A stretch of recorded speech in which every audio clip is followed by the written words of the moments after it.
आज हम दिशा का 11वां एडिशन दैनिक विज्ञान परीक्षा 2020 बुक के क्वेश्चन पढ़ रहे हैं जो पिछले प्रतियोगी परीक्षाओं में आए हुए हैं। और आज का हमारा टॉपिक है पाचन तंत्र। पाचन तंत्र के बारे में हम पढ़ रहे हैं।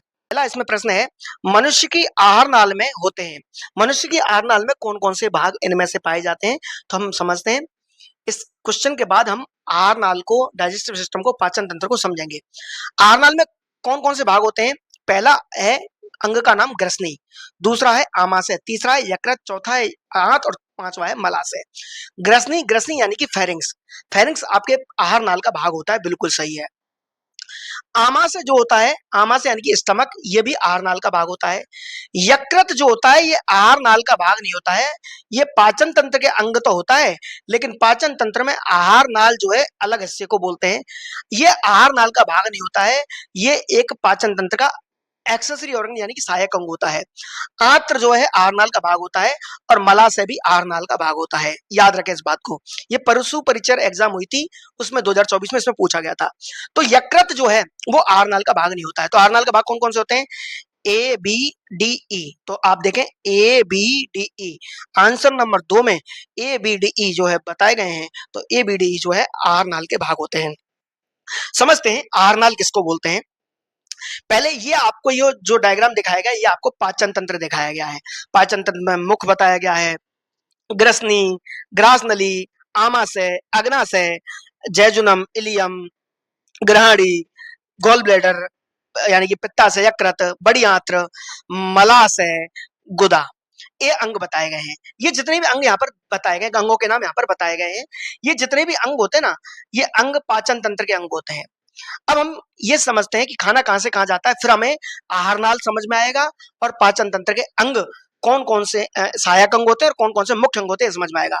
यहाँ पर हम सबसे पहले खाना खाते हैं मुंह के अंदर, मुंह के अंदर खाना जाएगा, मुंह के अंदर जाएगा तो फिर खाना आएगा आपके ग्रसनी में, फेरिंग्स में आएगा। फेरिंग्स के बाद खाना मैं जो बनाता जा रहा हूँ फिर आएगा ग्रासनली में, ईसोफेगस में। इसके बाद खाना आएगा यहाँ पर, इसको बोलते हैं आपका स्टमक, स्टमक में आएगा। स्टमक के बाद खाना आएगा छोटी आंत्र में। छोटी आंत्र का ये पहला भाग है, ये सी शेप जो भाग है इसको बोलते हैं ड्योडेनम, ये छोटी आंत्र का पहला भाग है। फिर छोटी आंत्र के अगले भाग में आएगा, अगले भाग को बोलते हैं अपन जैजुनम, क्या बोलते हैं? जैजुनम। फिर छोटी आंत्र के अगले भाग में आएगा, उसको बोलते हैं अपन इलियम, क्या बोलते हैं? इलियम। ये जो यहाँ पर ये दिखाई गई है, ये कुंडली नुमा, ये जो पूरी है ना, ये सब छोटी आंत्र ही है, छोटी आंत्र है। ये यहाँ से आपकी स्टमक से स्टार्ट हुई है और यहाँ पर आकर ये छोटी आंत्र एंड हो जाती है। फिर यहाँ से इस जगह से जो स्टार्ट है, इस जगह से स्टार्ट है आपकी बड़ी आंत्र। कौन सी आंत्र? बड़ी आंत्र स्टार्ट है, ये बड़ी आंत्र है। और बड़ी आंत्र के बाद खाना आता है यहाँ पर रेक्टम में, और रेक्टम के बाद एनस से क्या निकल जाता है? बाहर निकल जाता है।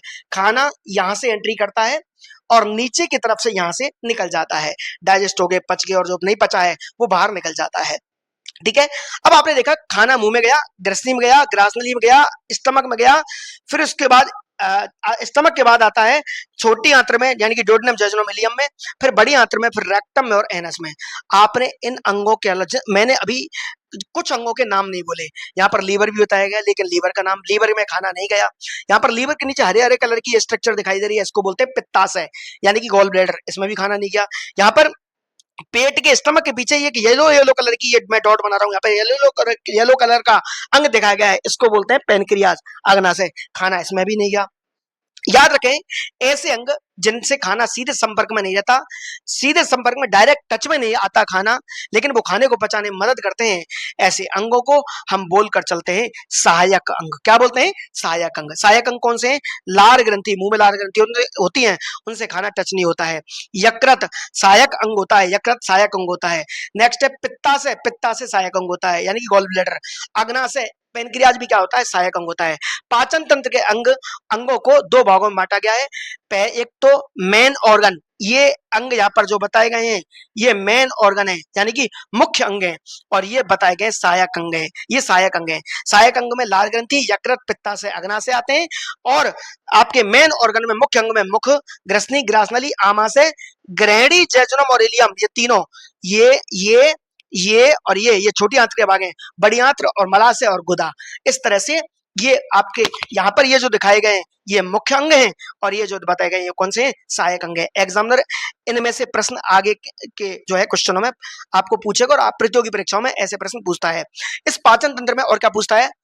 एग्जामिनर पूछता है कि सबसे बड़ा और सॉरी सबसे लंबा जो अंग होता है ना पाचन तंत्र का, वो बताओ कौन सा होता है? तो याद रखें, स्मॉल इंटेस्टाइन होती है। स्मॉल इंटेस्टाइन की लंबाई कितनी होती है? 6 मीटर देखने को मिलती है। वेरिएशन मिल सकता है, कोई 7 मीटर बताता है तो वेरिएशन देखने को मिल सकता है, लगभग 6 मीटर होती है। अब कई कई एग्जाम पूछा जाता है कि सबसे बड़ी ग्रंथि कौन सी होती है आपकी बॉडी में? तो सबसे बड़ी ग्रंथि जो होती है वो होता है लीवर। क्या होता है? लीवर। अगला प्रश्न एग्जामिनर पूछता है, एचसीएल का स्राव कहां पर होता है? तो स्टमक में होता है। ये स्टमक में एक जठर रस निकलता है, जूस निकलता है, गैस्ट्रिक जूस निकलता है, उसमें एचसीएल होता है। पोषक तत्वों का अधिकतम अवशोषण कहां होता है? तो याद रखें, स्मॉल इंटेस्टाइन के जो जेजुनम जो भाग होता है, छोटी आंत्र का जेजुनम जो भाग होता है, उसमें होता है। अगला प्रश्न है, जल का अधिकतम अवशोषण, पानी का जो एब्जॉर्प्शन है, पानी कहां पर अवशोषित होता है आपकी पाचन तंत्र में? तो याद रखें, ये वाली स्ट्रक्चर, ये वाली जो स्ट्रक्चर है, इस वाली स्ट्रक्चर को बोलते हैं लार्ज इंटेस्टाइन। तो लार्ज इंटेस्टाइन में होता है। लार्ज इंटेस्टाइन में पानी और कुछ खनिज लवणों का अवशोषण होता है। अब जानते हैं अपना अगला प्रश्न। अगले प्रश्न जानने से पहले आपको यहाँ पर ये बताए गए, यहाँ ये मुख्य अंग बताए गए, ये पाचन तंत्र के टोटल मुख्य अंग हैं और मुख्य अंगों के यहाँ पर काम भी सामने बताए गए हैं, इंग्लिश और हिंदी में नाम है। और याद रखें, ड्योडेनम, जेजुनम, इलियम, ये तीनों स्मॉल इंटेस्टाइन के भाग होते हैं। अब अगला प्रश्न है, निम्नलिखित सूची में से मानव के पाचन तंत्र के अंगों का चयन कीजिए। मानव के पाचन तंत्र के अंगों का इनमें से चयन करना है। यहाँ पर पहला बताया गया है मलाशय। यस, मलाशय पाचन तंत्र का अंग होता है। ये जो खाना पचा नहीं है और जो एब्जॉर्ब नहीं हुआ है, वो खाना नीचे की तरफ चला जाता है और मलाशय में इकट्ठा होता है मल के रूप में। ठीक है। ट्रैकिया, ट्रैकिया मलाशय जो है ये पाचन तंत्र का अंग है। ट्रैकिया पाचन तंत्र का अंग नहीं है। अगला है ईसोफेगस, ये पाचन तंत्र का अंग है, बिल्कुल सही है। मूत्राशय पाचन तंत्र का अंग नहीं है। फेरिंक्स जो है पाचन तंत्र का अंग है। यहाँ पर ए सी ई आपको देखना है। ए सी ई ऑप्शन नंबर 3 में है, तो यहाँ पर ऑप्शन नंबर 3 जो है बिल्कुल करेक्ट है, जो है 3 इसका जो है आंसर होगा, ए सी ई। अगला प्रश्न है, निम्नलिखित में से कौन सा मानव पाचन तंत्र का अंग नहीं है? अब मानव पाचन तंत्र का अंग निम्न में से कौन सा नहीं है? तो आपने पढ़ा ग्रसनी, ग्रसनी बोलते हैं फेरिंक्स को, होता है जी पाचन तंत्र अंग। ग्रास नली, ये भी पाचन तंत्र का अंग होता है। मलाशय भी पाचन तंत्र का अंग होता है। श्वास नली यानी कि ट्रैकिया, ये पाचन तंत्र का अंग नहीं होता है। तो ये तीनों पाचन तंत्र के अंग हैं। तो आप देखें, पाचन तंत्र के, अभी कह रहा है पाचन तंत्र का अंग कौन सा नहीं है? तो श्वास नली, तो आप आंसर करेक्ट है, श्वास नली जो है करेक्ट आंसर होगा, ये पाचन तंत्र का अंग नहीं है। अगला प्रश्न है नेक्स्ट, सुमेलित करना है, मिलाना है जी। यहाँ पर काम बताए गए हैं और अंगों के बारे में बताया गया है, तो यहाँ पर आपको सुमेलित करना है। ये कह रहा है, ग्रास नली की मांसपेशियों की विशेष गति कहलाती है क्रमानुकुंचन कहलाती है। तो यहाँ पर ऑप्शन फर्स्ट जो है करेक्ट है। यहाँ लग रहा है छोटी आंत्र का पहला और सबसे छोटा भाग कहलाता है ड्योडेनम, यानी कि ग्रहणी कहलाता है, और ग्रहणी आपको दिख रहा है यहाँ पर है। ठीक है, क्रमानुकुंचन ये हो गया। अगला क्वेश्चन है, आहार नाल का अंतिम सिरा, आहार नाल का अंतिम सिरा कहलाता है मलाशय। क्या कहलाता है? मलाशय। तो यहाँ पर इस ऑप्शन में आंसर इसमें जो है चौथा आएगा। फिर कह रहा है, आहार नाल का विभाग जो मुंह के बाद आता है, माउथ के बाद आती है ओरल कैविटी, मुख के बाद आता है मुख गुहा। मुख गुहा जो है पाचन तंत्र का ये वाला भाग है, दूसरा वाला भाग होता है जो मुख के बाद आता है, तो सेकंड है। अब देखें आप, first third fourth second, first third fourth second, तो यहाँ पर ऑप्शन नंबर 2 में ये बताए गए हैं, तो ये जो है करेक्ट आंसर है। आंसर नंबर 2 जो है इस क्वेश्चन का करेक्ट आंसर है। अगला प्रश्न है, आप इस प्रश्न को पहले देख लें। अगला प्रश्न है नेक्स्ट, यहाँ पर हिस्से बताए गए हैं और कार्य बताए गए हैं, उनको आपको मिलाना है। अब मिलाना है तो देखिएगा, यहाँ लिख रहा है ग्रास नली ईसोफेगस। ग्रास नली ईसोफेगस का काम होता है भोजन का परिवहन, जो इस ऑप्शन में बता रखा है भोजन का परिवहन है, तो इसका आंसर कर इसमें आएगा 2। ठीक है। इस पर आमाशय, आमाशय भोजन का संग्रह और मंथन करता है, तो इसका मतलब है यहाँ पर आएगा आमाशय पे 3। अगला है अग्नाशय, अग्नाशय का काम होता है हार्मोन और एंजाइम श्रावण करना। अग्नाशय यानी कि पेनक्रियाज, पेनक्रियाटिक जूस निकालती है, अग्नाशय रस निकालती है, उसमें हार्मोन भी होते हैं, पेनक्रियाटिक जूस निकालती है जिसमें एंजाइम होते हैं, और इसके अलावा अग्नाशय ग्रंथि आपकी हार्मोन भी निकालती है, इंसुलिन, ग्लूकागोन, सोमेटोस्टेटिन नाम के हार्मोन निकालती है। तो इसका आंसर इसका तीसरे का है चौथा, सी का है चौथा। नेक्स्ट है पित्ताशय, गॉल ब्लैडर, यानी कि पित्ताशय गॉल ब्लैडर जो होता है वो लीवर से आए हुए बाइल को का संग्रह करता है और उसको कंसंट्रेट करने का काम करता है। इसमें आंसर करेक्ट है 1। तो आप देखें 2 3 4 1, 2 3 4 1, तो यहाँ पर आंसर नंबर 2 जो है बिल्कुल करेक्ट है। आप देख सकते हैं क्वेश्चन में आपको इस तरह से सुमेल करना है, मिलाना है। अगला प्रश्न है नेक्स्ट, निम्न में से कौन से सहायक पाचन अंग हैं? सहायक पाचन अंग यहाँ पर पूछे हैं। आपको याद रहे ये ऑप्शन, इसमें जो ऑप्शन दिए गए थे वो बहुत ही विचित्र दिए गए थे। आप सबने पढ़ा होगा अभी कि पाचन के जो सहायक अंग होते हैं वो यहाँ पर एक तो अग्नाशय दे रखा है, अग्नाशय होता है, और एक पाचन का सहायक अंग होता है पित्ताशय यानी कि गॉलब्लैडर होता है। छोटी आंत्र मेन ऑर्गन है, मुख्य अंग है, आमाशय मुख्य अंग है, और जिह्वा जो है, जिह्वा जीव को भी सहायक अंग माना जाता है, जीव को सहायक अंग माना जाता है। वैसे सहायक अंग हमने पढ़े आपकी जो है लार ग्रंथि, यकृत, अग्नाशय और पित्ताशय, ये जो है सहायक अंग बताए थे हम लोगों ने। लेकिन जीभ और दांत को भी सहायक अंग मान लिया जाता है। ऑप्शंस में हो तो ये आंसर हमें करके आना पड़ता है। तो आपको याद रखना है जब भी सहायक अंग के रूप में जीभ और दांत को दे रखा हो तो आप आंसर में उनको भी मानकर चलें। तो यहाँ पर कौन कौन से सहायक अंग माने जाएंगे?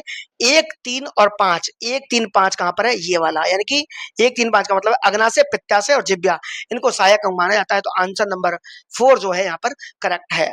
अगला प्रश्न है, निम्नलिखित में से मानव पाचन तंत्र में अवशोषण से संबंधित सही कथन ज्ञात करें। यानी कि एब्जॉर्प्शन से संबंधित बात कौन सी इनमें से सही है, संबंधित सही कथन इनमें से बताने कौन कौन से सही हैं।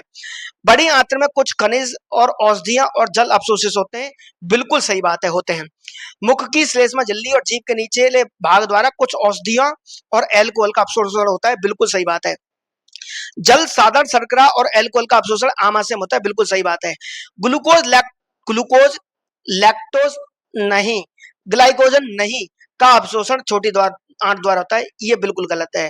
ठीक है, तो यहाँ पर ऑप्शन कौन कौन से सही हैं, सही कथन बताने हैं। तो पहला, दूसरा और तीसरा, पहला, दूसरा और तीसरा यहाँ पर पहले नंबर के आंसर में है। तो इस क्वेश्चन का आंसर करेक्ट होगा नंबर 1। या अगला प्रश्न है नेक्स्ट, भोजन प्राय किसमें पचता है? भोजन किसमें पचता है? तो याद रखें यहाँ पर ऑप्शन बताए गए, यकृत, पेट, छोटी आंत और बड़ी आंत। बड़ी आंत जो होती है इसमें खाना पचता नहीं है, इसमें जल खाने में पचते, जल और खनिज लवण है उनका अवशोषण होता है, तो मतलब इसमें खाना नहीं पचता। पेट में खाना जो है स्टोर होता है, संग्रह होता है, इसका मंथन होता है, तो ये भी नहीं है। यकृत में खाने का मेटाबॉलिज्म होता है, नॉट पचता नहीं, डाइजेशन नहीं होता। पचता है तो छोटी आंत्र में पचता है, क्योंकि छोटी आंत्र में जो है बाइल जूस यानी कि पित्त रस डाला जाता है, और छोटी आंत्र के अंदर पैनक्रियाटिक जूस यानी कि अग्नाशयी रस डाला जाता है, और अग्नाशयी रस के अंदर प्रोटीन, कार्बोहाइड्रेट और फैट को पचाने वाले एंजाइम होते हैं। इसका मतलब है छोटी आंत्र में ही आपका खाना पचता है। ठीक है, अगला प्रश्न है नेक्स्ट, ये कह रहा है आहार नाल में किस भोजन का अधिकतम अवशोषण होता है? आहार नाल के किस भाग में भोजन का अधिकतम अवशोषण होता है? आहार नाल के किस भाग में होता है? तो यहाँ पर पहला ऑप्शन है आमाशय। आमाशय में अवशोषण नहीं होता है भोजन का, ज्यादातर कुछ मात्रा में एल्कोहल का एब्जॉर्प्शन होता है, तो आमाशय को हम नहीं मान सकते, स्टमक को नहीं मान सकते। दूसरा ऑप्शन है छोटी आंत्र। यस, छोटी आंत्र में भोजन का अधिकतम अवशोषण होता है, और याद रखें इस बात को, छोटी आंत्र में भोजन का अवशोषण होता है। और एग्जामिनर ये भी पूछ लेता है कि बताओ, कहीं कहीं छोटी आंत का एक भाग होता है जिसका नाम होता है ग्रहणी, और इंग्लिश में जिसको अपन बोलकर चलते हैं ड्योडेनम। ड्योडेनम जो होता है ना, ड्योडेनम में छोटी आंत में वैसे सबसे ज्यादा भोजन का अधिकतम अवशोषण होता है, और उसमें भी ग्रहणी में सबसे ज्यादा होता है। सॉरी, दूसरे नंबर का जो भाग होता है, जिसको बोलते हैं अपन जैजुनम। क्या बोलते हैं? जैजुनम।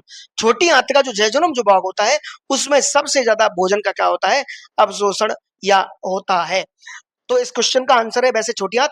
बड़ी आंत में पानी का होता है, मलाशय मल इकट्ठा होता है, तो आंसर 2 जो है बिल्कुल करेक्ट है। अगला प्रश्न है नेक्स्ट, आहार नली का सबसे लंबा भाग कौन सा होता है? तो छोटी आंत्र होती है, शुद्रांत होती है। आहार नली का सबसे भाग, एलिमेंट्री कैनाल का सबसे छोटा भाग शुद्रांत होती है। अगला प्रश्न है, मानव शरीर में बड़ी आंत्र का कार्य मुख्य रूप से है। बड़ी आंत्र का काम मानव शरीर में कौन सा है? तो यहाँ लिख रहा है कार्बोहाइड्रेट का पाचन। नहीं, कार्बोहाइड्रेट का पाचन नहीं है।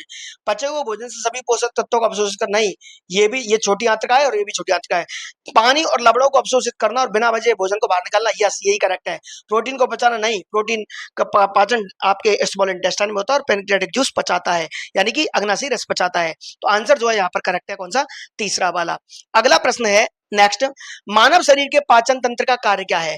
पाचन तंत्र का कार्य पूछा है, तो यहाँ पर अपन देखते हैं ऑप्शंस। पाचन तंत्र का कार्य यहाँ लिख रहा है रक्त, ऑक्सीजन, कार्बन डाइऑक्साइड और हार्मोन को प्रसारित करने के लिए, नहीं, गलत है।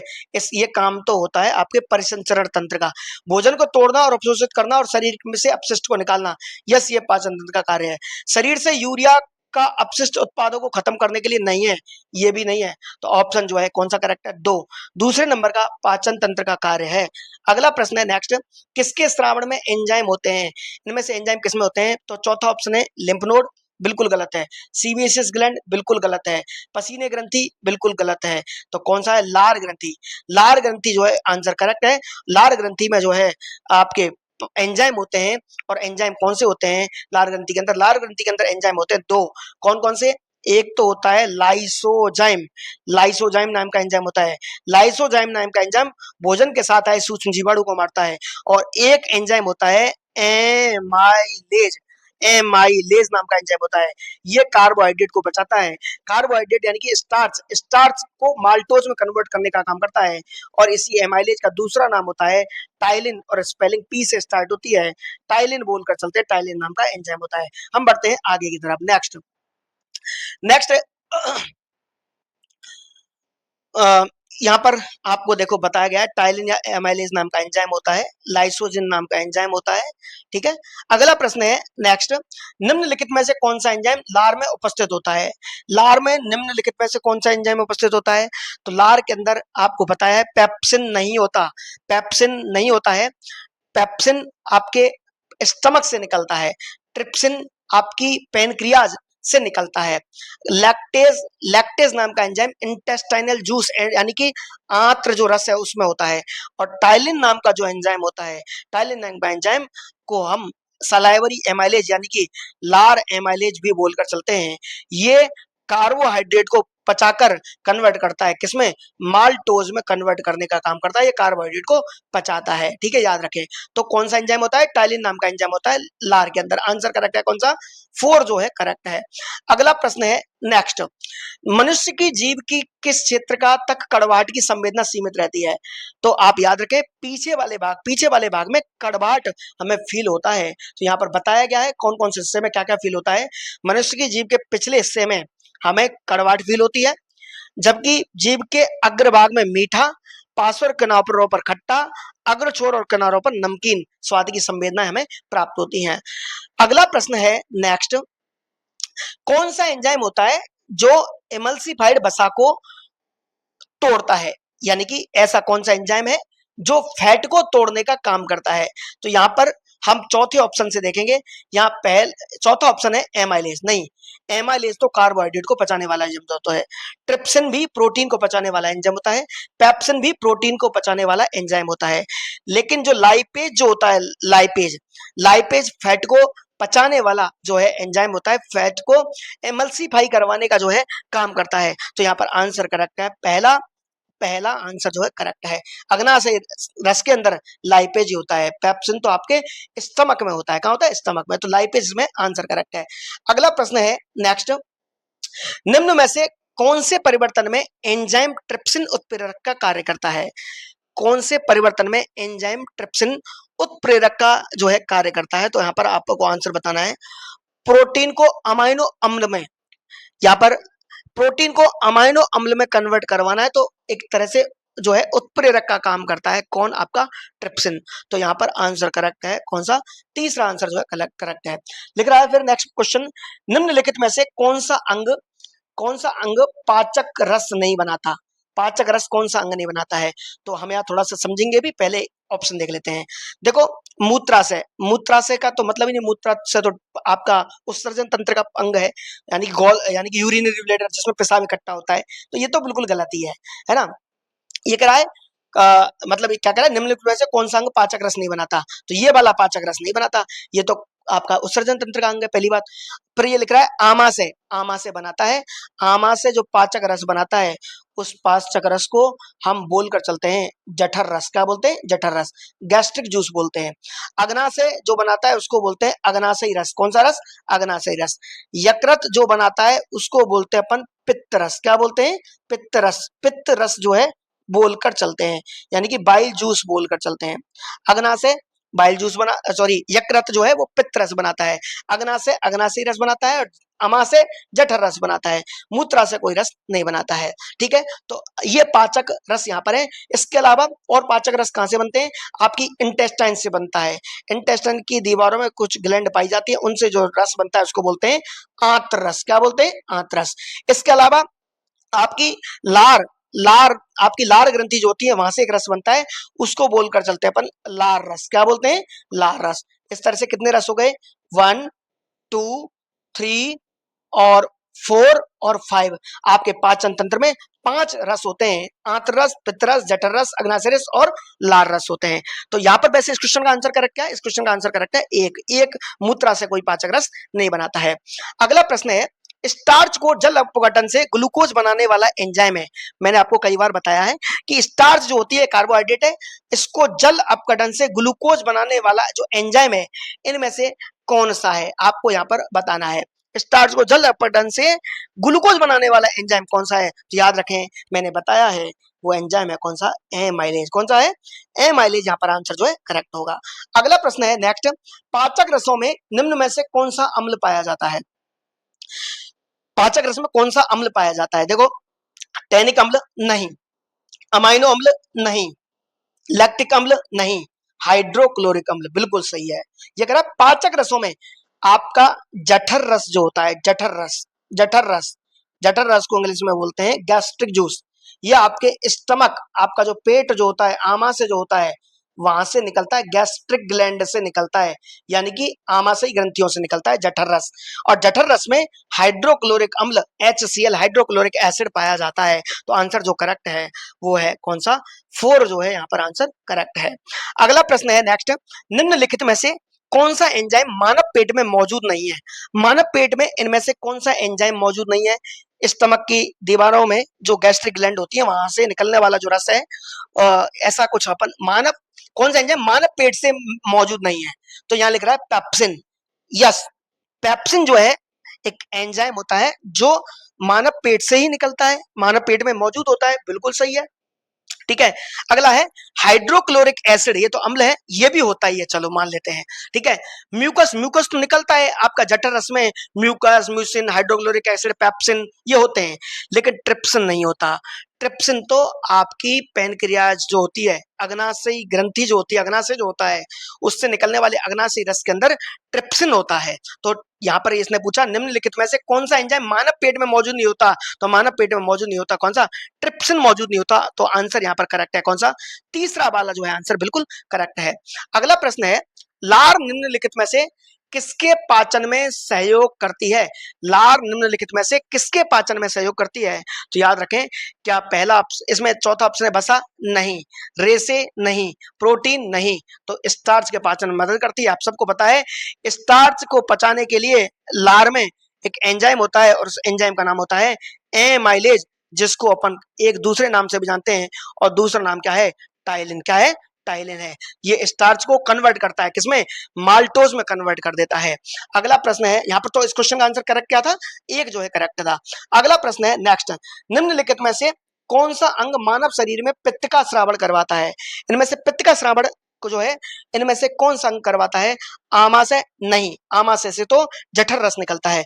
पित्ताशय नहीं, पित्ताशय में तो पित्त रस जो है स्टोर होता है, संग्रह होता है। यकृत से निकलता है पित्त रस का मतलब बाइल जूस।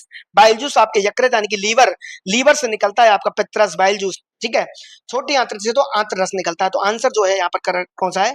तीसरा वाला यकृत जो है करेक्ट आंसर है आपका। पित्ताशय तो क्या करता है? पित्त रस को स्टोर करता है, संग्रह करता है। अगला प्रश्न है, निम्न अंगों में से पित्त का संचय किस में होता है? यानी कि पित्त रस जो है, बाइल जो है, बाइल जूस जो है, उसका स्टोर, उसका संग्रह कहाँ होता है? तो उसका संग्रह होता है पित्ताशय के अंदर, पिलिया में नहीं, अग्नाशय में नहीं, अपेंडिक्स में नहीं। तो आंसर करेक्ट है पित्ताशय। आंसर नंबर 4 जो है करेक्ट है। अगला प्रश्न है, पित्ताशय से उत्पन्न रस का नाम क्या है? पित्ताशय से उत्पन्न रस का नाम क्या है?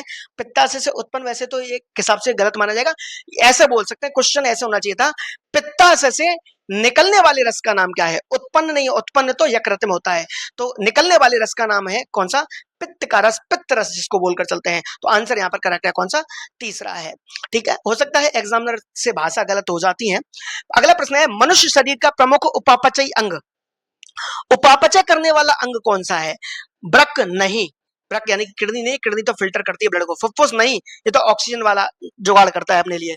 आमाशय, ये तो खाने को स्टोर करने का काम करता है।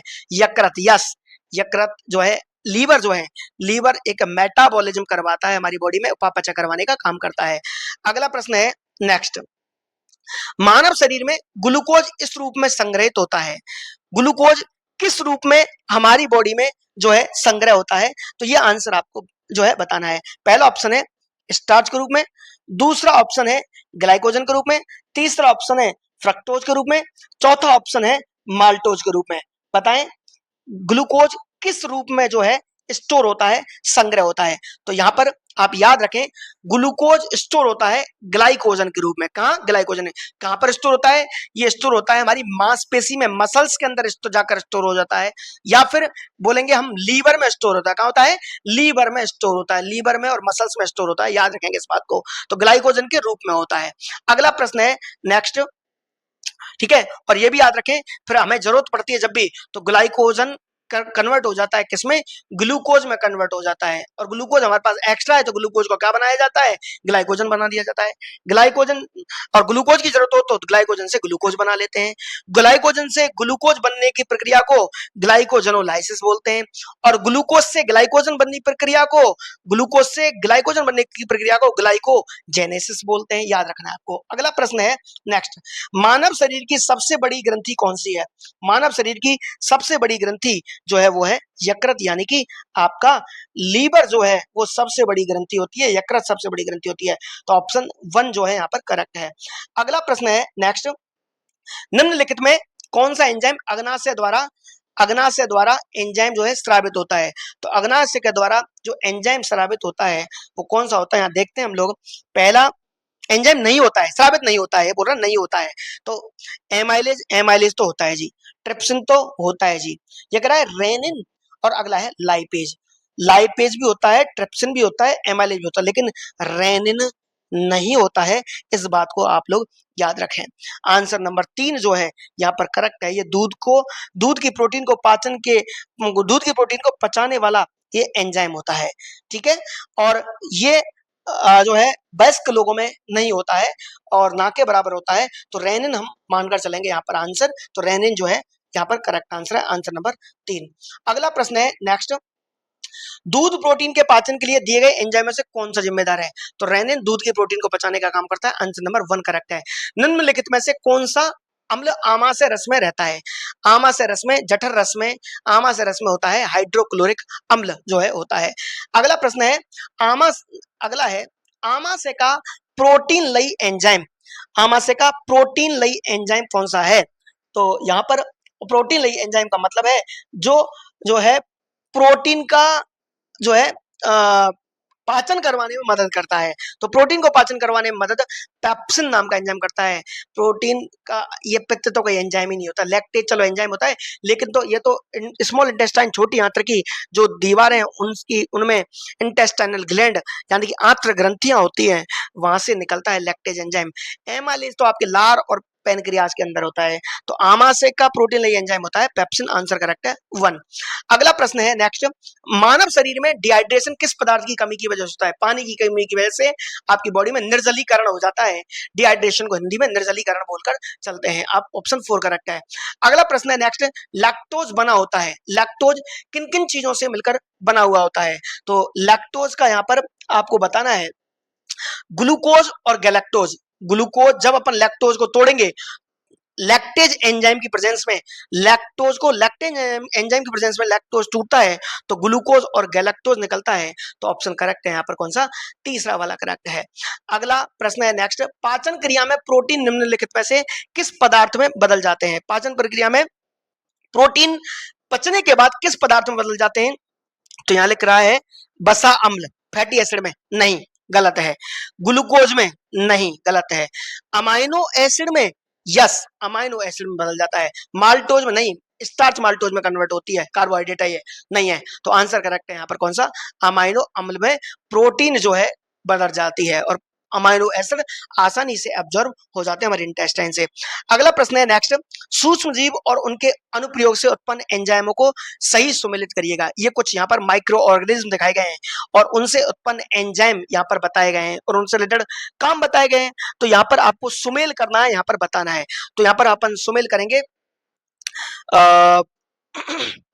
सुमेल नहीं, सही सुमेलित करें। ओके ओके ओके, सही सुमेलित यहाँ पर अपन को करना है। तो एमाइलेज यहाँ पर दे रखा है, एमाइलेज।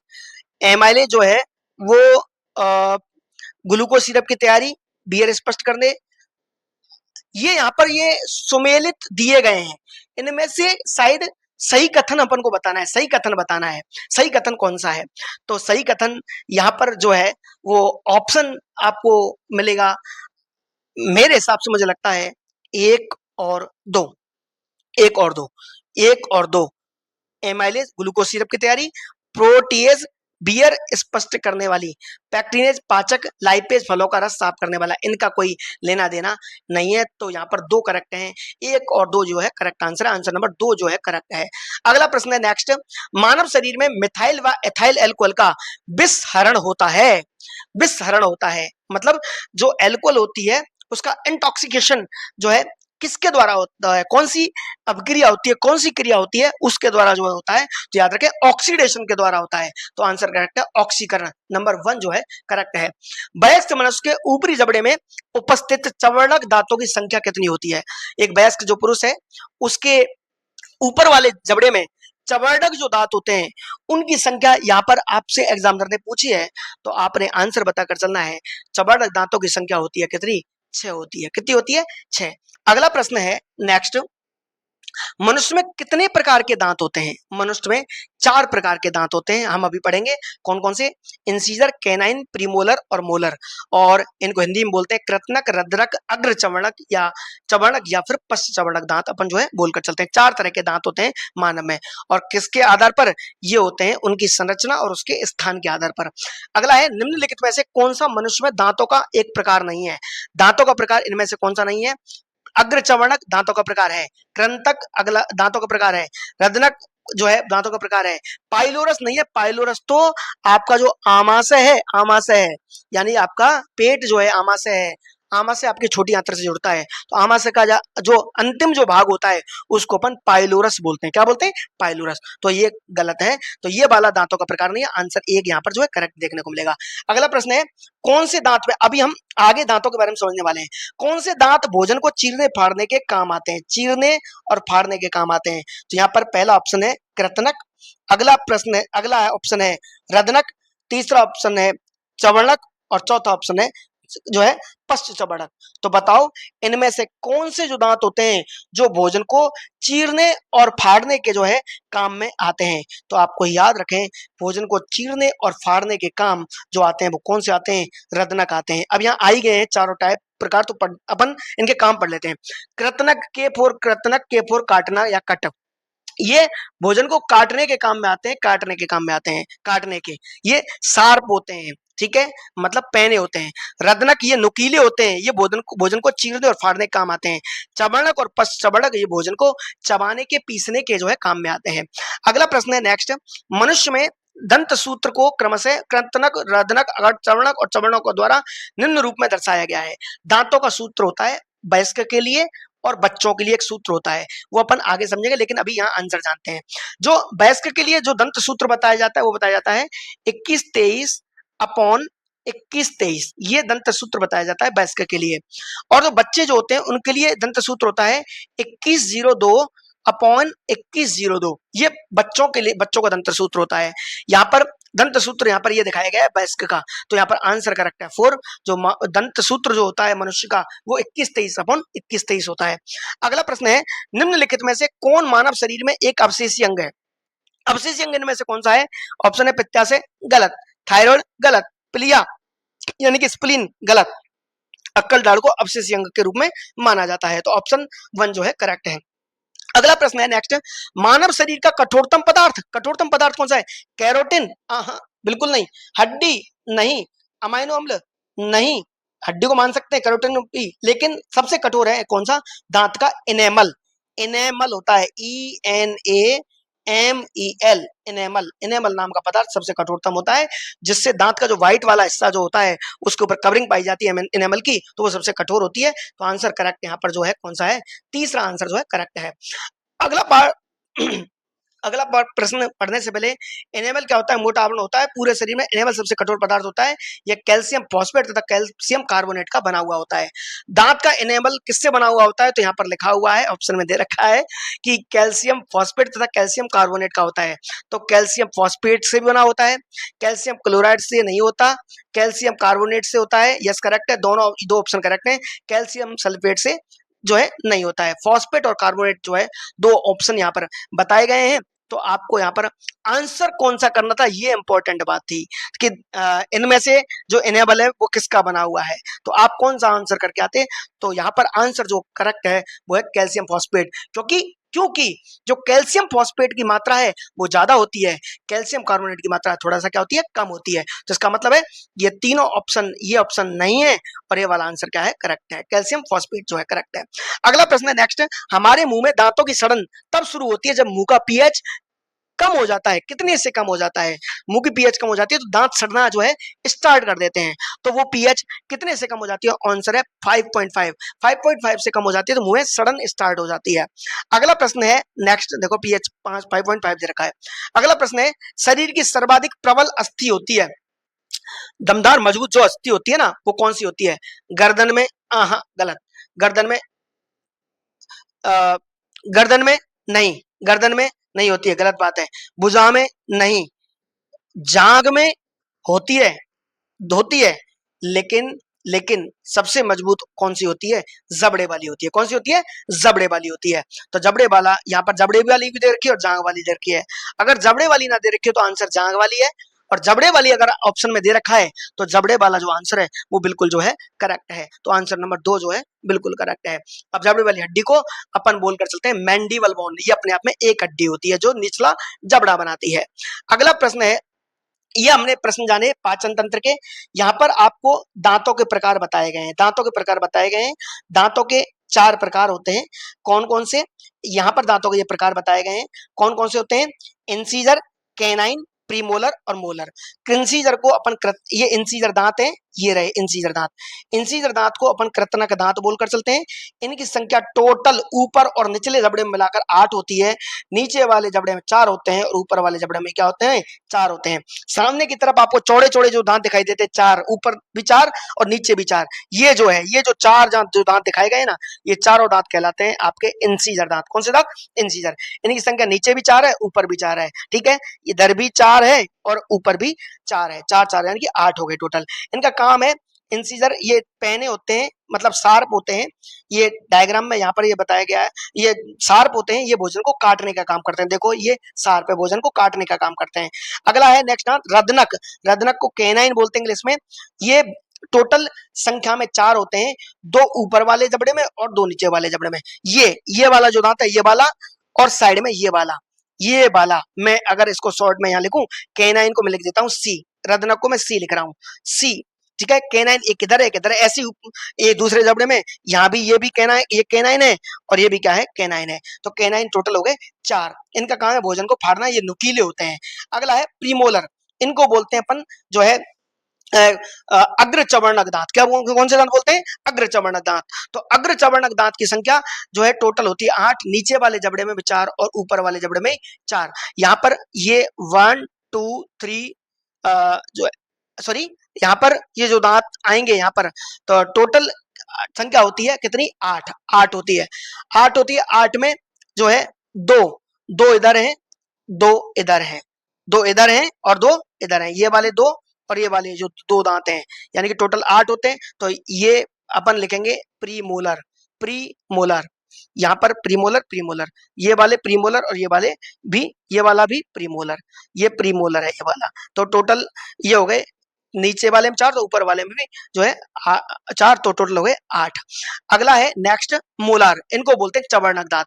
चवर्णक दांत की संख्या 3, 1 2 3, 1 2 3, ये होते हैं कौन से?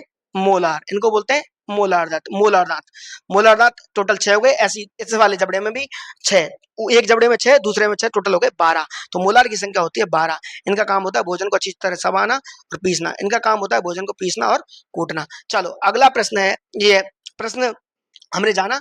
फिर कुछ प्रश्न ऐसे आए थे जहां पर भोजन के में जो पाचन तंत्र जो है उसमें कुछ जूस के बारे में पूछा गया था, कुछ जूस के बारे में पूछा गया था।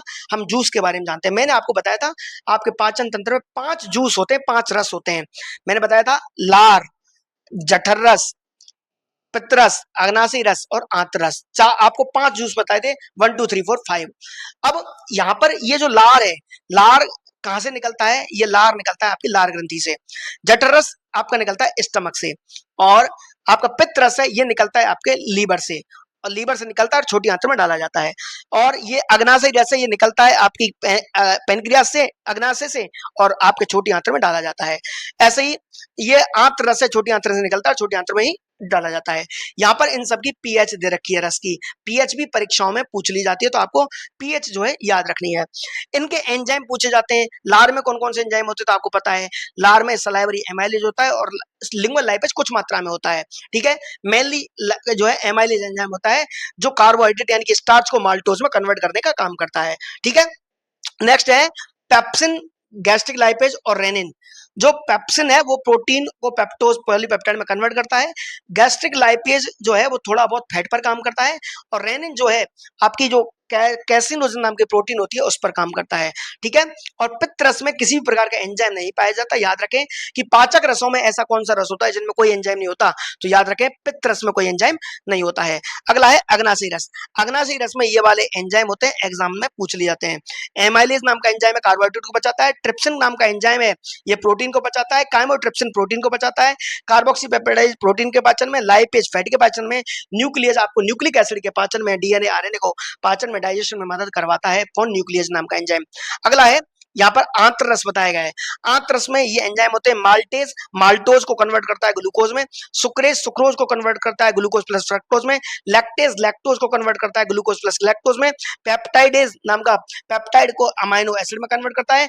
एंटेरोकाइनेज, लाइपेज, न्यूक्लियोटाइडेज, ये सब जो है आपके प्रोटीन को पचाने वाले, ये लाइपेज तो फैट को पचाने वाला एंजाइम है, और ये न्यूक्लियोसाइडेज, न्यूक्लियोटाइडेज अमाइनो एसिड को पचाने वाले एंजाइम है। तो यहाँ पर इस तरह के एंजाइम यहाँ पर बताए गए हैं, और यहाँ पर पाचक रस बताए गए हैं। कम से कम आपको 5 पाचक रस याद होने चाहिए। पाचन तंत्र में लार रस, जठर रस, पित्त रस, अग्नाशय रस और आंतरस पाए जाते हैं, ठीक है। और इनकी पीएच, एंजाइम और दे रखे हैं, और अभिक्रियाएं दे रखी हैं। आशा करते हैं आपको चीजें समझ में आई होंगी। यहाँ पर एक नजर में यहाँ पर बताए गए, लार ग्रंथियों से निकलता है, कार्बोहाइड्रेट का पाचन करता है। जठर रस आमाशय में निकलता है, प्रोटीन का पाचन करता है। पित्तरस यकृत लीवर से निकलता है, फैट का इमल्सिफिकेशन पाइसीकरण करता है, वसा का इमल्सीकरण करता है। अग्नाशय रस अग्नाशय से निकलता है, कार्बोहाइड्रेट, प्रोटीन और वसा का पाचन करता है। आंतरस छोटी आंत में निकलता है, खाने वाली चीज जो होती है उनका अंतिम पाचन जो है ये करता है, ठीक है। अगला है पाचन की प्रक्रिया में क्या क्या प्रक्रिया होती है। अपन इंजेस्ट, खाने को इंजेस्ट करते हैं, अंदर लेते हैं, पचाते हैं, उसका एब्जॉर्प्शन होता है, वो बाहर निकाल दिया जाता है। इस तरह की प्रक्रियाएं होती हैं, ठीक है। अगर महत्वपूर्ण तथ्य याद कर लो, लार में एमाइलेज कार्बोहाइड्रेट पाचन का प्रारंभ करता है।